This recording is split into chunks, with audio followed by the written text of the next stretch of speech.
2차 대전 당시에 오스트리아에 살던 정신과 의사이자 심리학자인 빅터 프랭클이라고 하는 분이 있었습니다. 근데 그는 유태인이라는 이유로 나치 독일에 끌려서 수용소로 수감이 되었습니다. 그는 3년간 억류되면서 수용소에서 모진 고문도 당하고 굶주림과 모욕 그리고 극한의 고통, 특별히 사랑하는 가족을 그 안에서 잃는 비참한 아픔을 경험했던 사람입니다. 그는 수감된 동안에 내내 이런 고민을 할 수밖에 없었답니다. 나는 왜 살아야 하는가? 그동안 정신과 의사로서 많은 사람들이 선생님 저는 왜 살아야 하지요? 라고 물었을 때 그저 책에서 배운 대로 이렇게 저렇게 대답은 했지만 정작 자기 자신이 고통 앞에서 과연 나는 왜 살아야만 하는가? 어떻게 해야 살아갈 의미를 찾을 수 있는가 고민하지 않을 수 없었다고 합니다. 그는 후일에 이 수용소에서의 경험을 책으로 내면서 놀라운 새로운 하나의 기여를 하게 됩니다. 그것은 뭐냐 하면 왜 살아야 하는가 하는 이유, 그 답을 줄 수 있는 그 키워드를 의미로 찾았던 겁니다. 다시 말하면 의미가 마음을, 생각을, 정신을 치료한다. 이런 거죠. 그래서 그는 로고 테라피, 우리말로 하면 의미 치료라고 하는 독창적인 심리 치료법을 정립한 인물이기도 합니다. 그 내용을 한마디로 말하면 이렇습니다. 생의 의미는 바로 그 가치를 발견하는 데로부터 비롯된다 하면서 세 가지를 꼽습니다. 첫 번째는 창조적 가치라는 겁니다. 창조적 가치, 내가 무엇을 만들어내거나 어떤 유형의 뭔가를 제작하는 것을 넘어서서 정신적이고 그리고 어떤 문화적이며 그리고 마음과 생각에 기여할 수 있는 것들을 제공하는 모든 것을 포함합니다. 남을 돕는 것, 돌보는 것, 세상에 아주 작은 것이라도 영향을 미칠 수 있도록 하는 이 모든 이유가 바로 가치적 의미이기 때문입니다. 두 번째는 경험적 가치다. 이렇게 말합니다. 우리가 세상에서 무언가를 경험하거나 혹은 무언가를 깨닫거나 느끼게 되는 것, 가령 자연을 감상하면서 참 아름답다, 귀하다, 나는 참 행복하구나 이런 생각을 할 수 있는 것, 또 누군가를 좋아하고 사랑하면서 그와 깊은 교류를 통해서 생각이 풍성해지고 그리고 마음이 치유되는 그러한 모든 것을 포함하는 것을 바로 경험적 가치라고 합니다. 이 앞서 말한 창조적 가치가 어떤 주는 것이라는 의미가 있다면 경험적 가치는 받는 것이라는 의미가 있겠죠. 세 번째는 태도적 가치다 이렇게 말합니다. 우리가 어떤 상황을 만납니다. 그런데 이 상황을 내가 어떻게 할 수가 없어요. 힘든 상황, 고통스러운 상황 속에서 이것을 변화시킬 수도 없다면 그 앞에서 나는 어떤 태도를 취하느냐. 여기에 따라서 삶의 자세가 달라진다는 겁니다. 병을 얻었습니까? 혹은 큰 손실을 겪었습니까? 생각지도 못했던 아픔 가운데 놓였습니까? 그때 나의 태도는 어떠한가? 그것이 바로 나에게 가치를 부여해주고 그것이 삶의 이유가 된다는 겁니다. 이 부분을 읽으면서 이 생각이 떠올랐습니다. 호랑이 굴에 물려가도 정신만 차리면 산다. 세상을 살다 보면 참 힘겹고 어려운 때가 많습니다. 어떻게 살아야 좋겠는가? 어떻게 살아야 하겠는가? 우리에게 주신 믿음 안에서 우리는 어떤 신앙적 태도로 견딜 수 있겠는가 하는 것이지요. 이것은 단순히 심리학 이론을 논하자는 게 아닙니다. 또한 인생관에 대해서 말하는 것도 아닙니다. 이것은 바로 신앙인들이 가져야 할 태도를 말하는 것입니다. 그렇습니다. 우리의 자세가 곧 가치이고 우리가 가치 있게 여기는 것을 향해서 우리가 살아가고 있기 때문에 이것이 바로 우리 삶의 이유가 되고 기준이 되는 것이며 힘의 원천이 되는 것 아닙니까? 많은 사람들은 말하기를 오늘날 우리가 살아가는 시대는 우리나라 역사상 가장 부유한 시대다 이렇게 말을 합니다. 심지어는 비관적으로 앞날을 예측하면서 우리 자녀들은 우리만큼 살지 못할 것이다 이런 예상을 하기도 합니다. 그렇습니다. 우리 조상들이 겪었던 일제강점기나 한국전쟁 또 가난하고 힘들었던 그런 시절과는 비교도 할 수 없는 시대를 살고 있습니다만 그렇다고 이 세상살이가 평안합니까? 신문을 보고 뉴스를 보면서 세상에서 돌아다니는 이야기를 들으면서 마음이 어떠십니까? 너무나 혼란스럽고 도저히 답을 찾을 수 없는 근심스럽고 걱정스러운 일들로 가득한 시대를 우리는 살아가고 있습니다. 그런데 과연 어디에 기준을 두고 무엇을 가치로 삼고 살아가야 하는가? 오늘 본문에 나오는 이야기, 여기에 등장하는 이스라엘 백성들의 경우를 보면서 함께 생각해 볼 것이 많이 있습니다. 이스라엘 백성들이 우리가 잘 아는 대로 오랜 세월, 무려 40년 동안의 광야 생활을 마치고 드디어 가나안 땅의 입성을 눈앞에 두고 있습니다. 모두가 설레이고 그리고 가슴 벅찬 감격스러운 시간이 아니겠습니까? 그들은 지금 이제 요단강 건너편에 모압 평지라는 곳에 진을 치고 있었습니다. 그때 오늘 본문에서 읽은 대로 루벤 지파와 갓 지파가 지도자 모세에게 나와서 5절 말씀처럼 이렇게 부탁을 합니다. 우리가 만일 당신에게 은혜를 입었으면 이 땅을 당신의 종들에게 그들의 소유로 주시고 우리에게 요단강을 건너지 않게 하소서. 앞서 설명된 것에 따르면 그들에게는 많은 가축이 있었다고 합니다. 그러니 이 가축을 잘 먹여서 목축업을 더욱 번성시키려면 그 좋아 보이는 땅이 적당하다고 여겼을 것이기에 이런 부탁을 한 것입니다.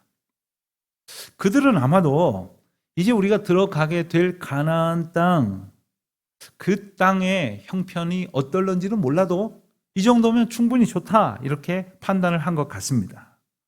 그리고 마음 한켠에 있었던 그 속내에는 이제 더 이상의 전쟁은 참 지긋지긋하다, 피곤하다, 짐 싸들고 행군하는 것 이제는 그만했으면 좋겠다. 이쯤 해서 우리 가족들과 그리고 우리의 가축들 그리고 이만큼의 재산을 기반으로 안정을 삼고 싶다 이런 생각을 했을 것입니다. 그러나 분명한 것을 우리가 기억하죠. 그들에게는 하나님의 약속이 이미 주어졌습니다. 그리고 그 약속을 이루어 가시는 하나님의 인도하심 가운데 그들이 살고 있었습니다. 그런데 그 약속을 외면한 채 그 현실적인 안정과 타협을 추구하려고 있는 인간의 속셈, 그들에게만 있겠습니까? 오늘 우리 마음 가운데에도 분명히 자리하고 있는 그 속셈을 보여주고 있는 거죠. 하나님이 이끄시는 길보다 내가 생각할 때 이만하면 됐다, 이 정도면 충분하다는 마음이 들 때에 그것을 쫓아가려고 했다는 겁니다. 그들이 이야기한 것으로 파생될 수 있는 문제는 그것만이 아니었습니다. 요단강을 건너가지 않게 해달라 하는 요청은 다른 10지파, 다른 이스라엘 공동체 전체에게 미칠 파장이 있었기 때문입니다. 그들은 그 모두에게 함께 주신 하나님의 사명을 이루어가는 여정에서 이탈하겠다고 하는 의지를 표명한 겁니다. 가나안 땅은 단지 젖과 꿀이 흐르는 비옥하고 상대적으로 좋은 땅이다 라는 정도의 의미만 가진 것이 아닙니다. 그 땅은 그냥 좋은 땅이 아니라 하나님이 약속하시고 그리고 그들에게 주시고 그리고 그들을 이끄신 땅, 약속의 땅이라 하는 사실이죠. 그 길로 더 이상 함께하지 않겠다라는 이 선언은 하나님께서 이 공동체에 주신 공동의 사명을 더 이상 함께 수용하지 않겠다는 말이기도 합니다. 여러분은 어떤 공동체에 속해 있으십니까? 아마도 여러분에게 두 가지는 확실하게 소속되어 있으실 것입니다. 가정과 교회. 그리고 또 어떤 공동체들이 여러분에게 있으실지 모르겠으나 이 둘은 하나님께서 친히 창조하시고 허락하신 대단히 중요한 신앙 공동체입니다. 그런데 이 가정도 교회도 하나님께서 하나님의 때에 따라 묶어주시기도 하시고 흩어주시기도 하십니다. 엊그제 제 조카가 아이를 낳았다고 하면서 저한테 연락이 오기를 이제 학렬상 할아버지가 됐다고 하더라고요. 저희 가정 안에, 저희 가문 안에 새로운 아이를 하나님께서 붙여주셨습니다. 그런데 살다 보면 또 어르신 한 분을 이렇게 인도하여 가실 때도 있어요. 교회도 마찬가지입니다.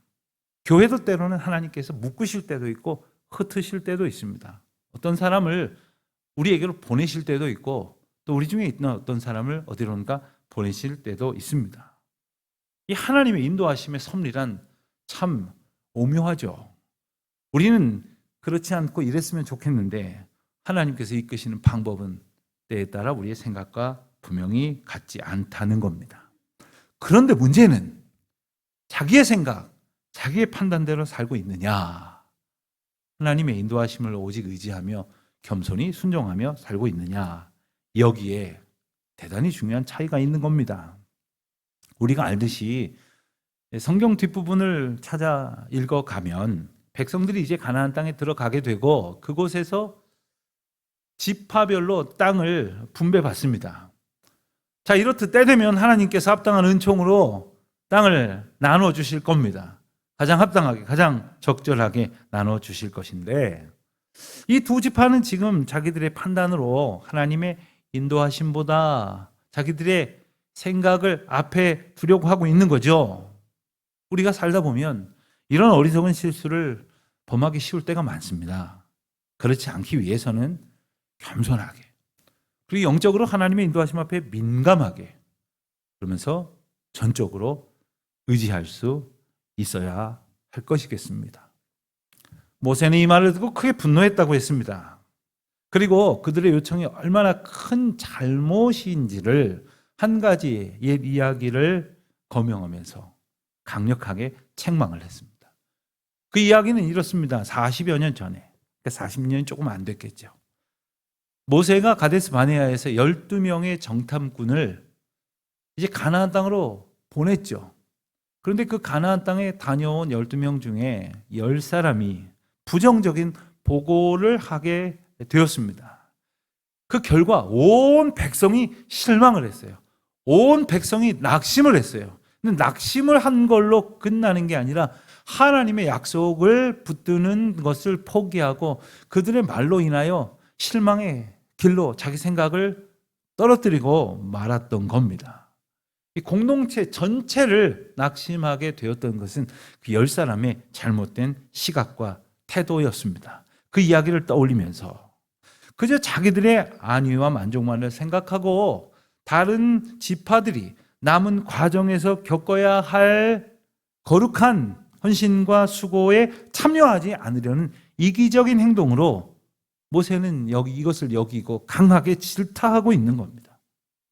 모세는 이들의 행동이 다른 지파의 사기를 떨어뜨리고 그리고 하나님의 인도하심을 거역하는 그 일이 될 것이라는 걱정을 하고 있는 것이죠. 다시 교회 공동체를 한 번 더 생각을 해보십시다. 여러분이 속한 교회 공동체, 과연 어떤 공동체일까요? 하나님께서 함께 공동체를 이루며 이 일을 좀 감당하라 하신 사명 공동체이기도 합니다. 그러니까 하나님께서 주신 공동체는 사명 공동체다 하는 거죠. 어떤 사명일까요? 함께 모여서 예배하고 그리고 서로 섬기며 봉사하고 또 힘을 모아 선교와 전도의 사명을 다하는 것입니다. 우리의 이웃을 돌보고 원근 각처에 흩어져 있는 주의 권속들을 협력하는 것입니다. 뿐만 아니라 우리의 자녀들 또한 우리 주변에 있는 자라나는 세대들을 믿음으로 양육하는 사명도 주셨습니다. 특별히 연약한 성도들을 서로 돌아보는 일, 우리에게 사명으로 주셨단 말입니다. 자, 그런데 이런 일들을 다 감당하는 것이 사실 쉽지는 않은 일이에요. 이런 일을 우리가 감당하십시다 하면 여러분들이 아멘 할런지는 몰라도 속으로 이럴 거예요. 나 살기도 바빠 죽겠는데. 우리 집 부모님들 돌보는 것도 얼마나 힘든데. 내 자녀들 양육하는 것만으로도 나는 하루 24시간이 정신이 없는데 뭘 더 하란 말이냐. 교회 가면 왜 자꾸 뭘 이거 해라 저거 해라 하는지 모르겠다 하는 그런 생각을 하고 그런 거 안 하는 교회 찾아다니려고 하는 마음도 있을런지 모르겠습니다. 게다가 지금 우리에게는 예배당을 짓는 사명도 주셨습니다. 예배당을 지으면 아마도 참 죄송한 표현입니다만은 어떤 분들은 몇십 년 사용 못 하실 거예요. 여러분 그 예배당 지어봤자 아무튼 몇십 년이라고 그냥 자세하게 얘기 안 하겠는데 어쩌면 나보다 다른 사람들이 더 많이 사용을 하게 될런지 몰라요. 나보다 더 많은 사람들이 뜨거운 은혜를 경험하게 될런지 몰라요. 그런데 그 일 때문에 이것을 우리에게 맡기셨다는 거예요. 이것이 귀한 일이거든요. 그리고 오고 오는 세대, 아직까지 하나님을 알지 못하는 이들이 그곳에서 하나님을 만날 수 있도록 하기 위해서 이 사명을 주셨다는 거예요. 얼마나 귀하고 귀합니까? 그런데 목회를 하다 보니까 교회가 큰 숙제를 앞에 두고 있을 때 때로는 어려운 일을 만났을 때 정말 팔 걷어붙이고 앞으로 뛰어나와서 땀 흘리고 수고하는 분들이 있지만 뒷걸음치고 발 빼는 분들도 많이 있습니다. 멀리서 팔짱 끼고 남들 힘 빠지게 하는 소리나 하는 이들도 많이 있습니다. 그런 분들 되시면 안 됩니다. 그런 분들에게 경고하신 무서운 메시지를 우리는 읽지 않았습니까? 저더러 저를 아는 다른 교회 목사님들이나 또 이런저런 분들이 이런 말씀 많이 하세요. 교회 잘 지어갑니까? 교회 짓느라고 얼마나 힘듭니까? 그리고 특별히 교회를 지어보신 교회의 목사님들은 또 몇 말씀 더 얹으십니다. 교회 짓는 일 보통 일 아니야. 참 힘든 일이지. 건강 잘 살피시게. 그러면서 이 말씀을 꼭 붙여요. 하지만 교회 짓는 일 아무나 하나? 영광으로 알아야지. 아멘입니까? 교회 짓는 일 아무나 합니까? 자, 묻습니다. 여러분 평생에 교회 지어보셨어요? 여러분 평생에 교회 짓는 교회에서 정말 그 모래밭에 앉아서 기도해 보신 적 있습니까? 아마 많은 분들이 그렇지 못하셨을 거예요. 그러면 또 이날 이때까지 비 맞아가면서 기도하지 않고 바람 불어가면서 예배드리지 않을 수 있었던 것은 하나님께서 수많은 사람들을 통해서 그 크신 은혜를 베푸셨다는 이야기이고 오늘 다시 이제 우리에게 그런 사명을 주시는 거죠. 그러면 우리는 어떻게 기도하고 있을까요? 잘 생각해 보고 한번 같이 따져 보십시다. 가만히 보면 우리의 기도는 하나님의 약속을 반추하는, 되새기는 그런 기도가 되지 못해요. 그저 편안한 현실을 구하고 있는 것 아닙니까? 그래서 하나님께서는 우리를 향하여 우리를 부르신 그 자리에 우리가 있기를 원하시는데 우리는 기도하기를 편안한 자리에 있게 해달라고 자꾸 때를 쓰는 거죠. 그러고도 오래 했으니까 기도 많이 한다고 스스로를 속이고 있는 거랍니다. 이게 바로 우리 현실 아닙니까? 공동체에게 주신 사명이 있습니다. 그런데 이것을 각각 자기 마음대로 생각하고 행동해서는 공동체가 순종할 수 없겠지요. 그렇기 때문에 혹 가다가 내 마음에 드는 풀밭 만났다고 해서 여기가 좋사오니 하고서 안주하는 것이 아니라 우리 모두를 오직 믿음으로 순종하며 따르도록 부르신 하나님의 인도하심 앞에서 전적으로 기뻐하며 응답하는 것. 그것이 바로 성도가 살아가야 할 삶의 모습인 것입니다. 르우벤 지파와 갓 지파가 그 자기들 눈앞에 펼쳐진 풀밭을 보면서 생각했겠죠. 와, 이 정도면 목축하기 참 수월하겠다. 여기 살면 참 좋겠다. 그래서 안주하고 싶었겠지만 그때 기도했어야죠. 하나님이 이곳에 터 잡으라고 하시는지 아니다. 그래 나만 믿고 따라와라 하고 계시는지 기도했어야죠. 주님의 인도하심 앞에 온전히 집중해서 그 뜻을 깨달아 순종하는 그런 삶이 되어야 하는 것 아닙니까? 우리가 하나님 믿는다 이렇게 하면서도 사명에 순종할 것입니다 하면서도 그저 현실의 상황 가운데서는 자기 사명과 타협하려는 그런 태도, 조건부로 내 마음에 드는 방식으로 순종하려고 하는 그러한 생각은 내게 없는가? 오늘 말씀을 거울 삼아서 겸손히 돌아보아야 할 것입니다. 헌신하시겠습니까? 하면 아멘 놓고 우리는 요즘은 우리가 할 수 없지만 헌신 예배도 드리고 헌신을 결단하는 기도도 하곤 하지만 전제가 있어요. 내가 손해보지 않는 범위 내에서 헌신하겠습니다. 내 마음에 수긍되는 대로 그렇게 헌신하죠 뭐. 그러면 그거 순종 아닌 거죠. 그러면 그거 헌신이 아닌 것이죠. 헌신이라는 것은 삶을 온전히 드린 것인데 부분적인 순종이라는 게 이게 말이 되냐는 거예요.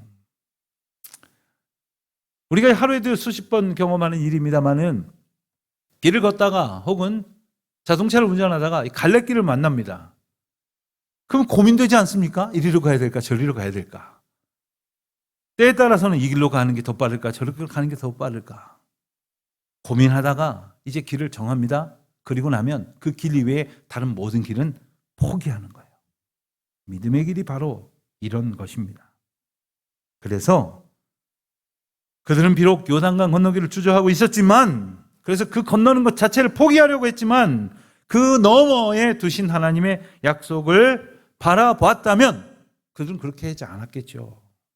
그래서 예수님이 마태복음 16장 24절에서 일찍이 우리에게 말씀하셨지 않습니까? 누구든지 나를 따라오려거든 자기를 부인하고 자기 십자가를 지고 따르라.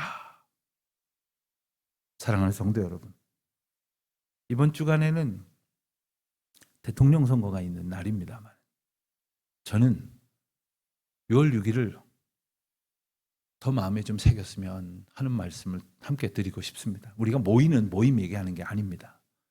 우리가 6월을 호국 보훈의 달로 그렇게 정하고 또 현충일이라 이렇게 기억을 하고 또 나라와 민족을 위해서 희생했던 순국 선열을 기리는 그러한 마음가짐을 갖습니다.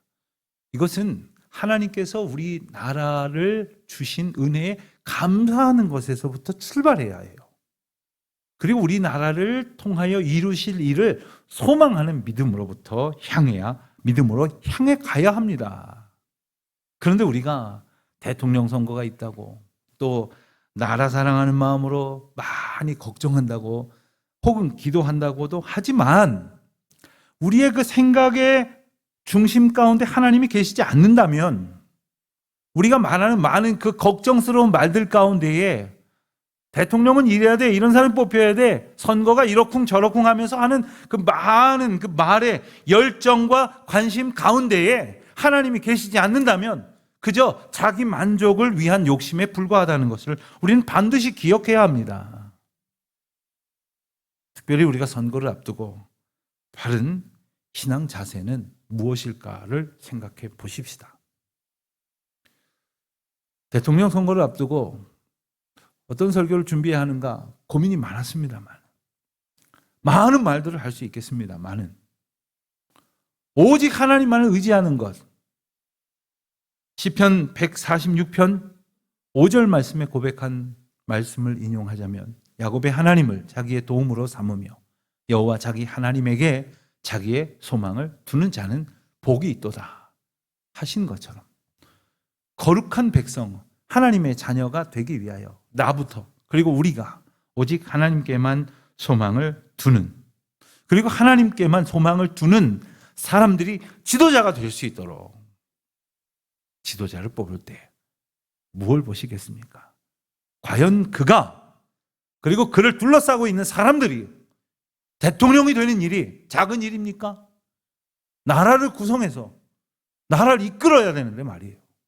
여러분들 아마 조그마한 모임이라도 뭐 회장을 해보시든지 총무를 해보시든지 하다못해 그 살림을 회계를 해보시든지 그거 쉽지 않은 일이지 않아요. 근데 그 큰 일을 감당해야 할 사람과 사람들이 정녕 하나님을 의지하고 있는가, 그것을 봐야 된다는 거예요. 그들이 추구하는 세상이 하나님 법도에 합당한가, 이것을 봐야 한다는 거예요. 내가 추구하는 세상에 맞으면 찍어준다고요? 하나님이 기뻐하시는 그러한 결정을 해야 하는 겁니다. 그리고 단지 하루 투표하고 끝나는 것이 아니라 그러한 나라가 되기 위해서, 그러한 지도자들이 되기 위해서 그들이 정말 하나님을 두려워할 줄 알고 하나님을 의지하는 백성이 되게 해달라고 기도해야 하는 것입니다. 이것이 바로 오늘 우리에게 주신 사명임을 잊지 아니하는 저와 여러분 되시기를 축원드립니다.